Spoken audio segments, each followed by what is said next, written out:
When I was in my early 20s, I wanted to write children's books. And so I had, the Highlights magazine was really popular at the time.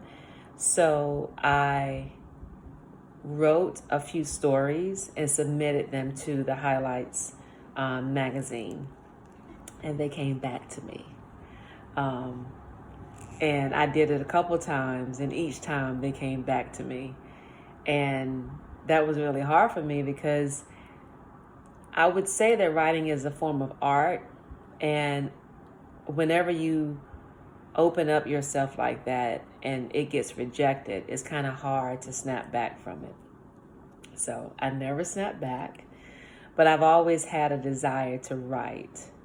And about a year ago, maybe 2 years ago, I was just going through probably like some, I don't know, midlife crisis type situations.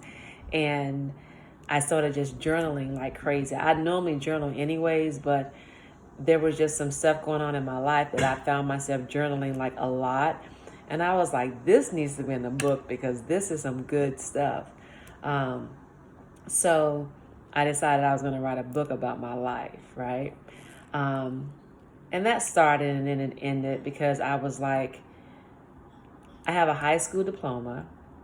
I went to beauty school, but I don't have a college education. My English is, you guys have read some of my posts and you've seen my typos.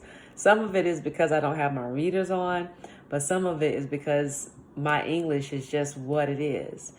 And so having that knowledge about myself, I just felt that, there's no way that I could possibly write anything because I think of writers, I think of these articulate scholars and, well-educated individuals.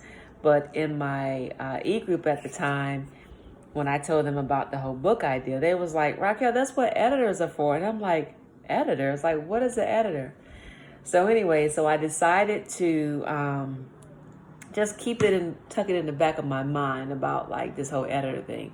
And then last year I did a gratitude and planks challenge. So I did a 21-day gratitude challenge on my social media page, on this page, the one that you're watching, or if you're not, well, whatever, on gratitude, because I had woke up one year, 44, I'm about to be 46, so 2 years ago, and I was just depressed, and it was just sad. Like, how are you depressed on your own birthday? But I was. So that birthed this gratitude challenge.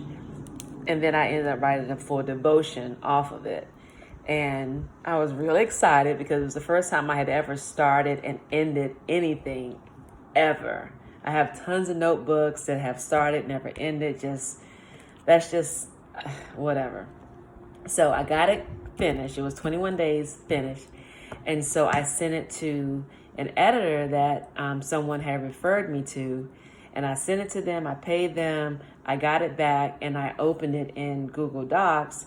And all these red lines started popping up everywhere. And I'm like, they didn't even edit my stuff. They took my money. And then when I talked to them, they talked about how good the devotion was. But apparently you didn't do anything to it, because if Google can see stuff that I paid you to see and I get it back from you that's edited and I still see it. So that was very, very difficult for me because I trusted someone with something that was very near and dear to my heart. A certain level of vulnerability, because again, I always felt that I didn't have what it took to be a writer. So this was like probably about almost a year ago, maybe like 9 months ago, that I found out that the person that I paid to edit my stuff didn't even do their job. So I just sat on it. I was like, well, but then I just kept hearing things about gratitude. And I'm like, Raquel, you're sitting on this devotional that I believe it can help people, right? And that's what I feel that my life is here for, is to help people. So I'm making this video to say that I have resubmitted my devotional to another editor 2 days ago. And I am going to publish this devotional in a book form. It will be available for purchase at some point. I don't even know when, but I just wanted to encourage anyone that feels that they don't have the necessary skills, education, experience to do something that God has called you to do, right? Because I feel that this is one of the reasons why I'm here for this particular gratitude devotion, because we all struggle with that. No matter how much we go to church and how many devotionals we read, and it takes just that quick of a situation for us to be complaining and murmuring and comparing, and some of us go into depression. It's just a whole lot. And these are people that say they love Jesus, right? Me included. So I just wanted to encourage anybody that you feel that God has given you a gift, a talent that you're supposed to be sharing with the world, but you don't feel that you can. You have these, I can't do this, I can't write. Okay, here's my paperwork, right? I wrote it and I sent it to the editor so she could do her job, because that's her gift, right? So don't let the enemy discourage you from doing the thing that God is calling you to do. I was talking to my friend today, and she's amazingly creative and just mind-blowingly talented when it comes down to canvases and art. My daughter is as well. And I just see how we compare ourselves to other artists. Like, I compare myself to other fitness people. You know, my husband's like, you need to do a fitness video. But I'm like, but my arms are not sculpted enough. Why would I do a fitness video? That's just what happens. This is just real talk, you know. But I am going to be doing some workout videos. I am going to be being more behind the camera, flaws and all. Even like today, this is just it. My grades, the whole shebang.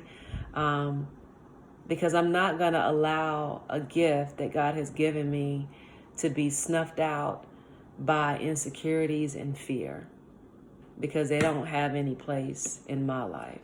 So walk even when you're afraid.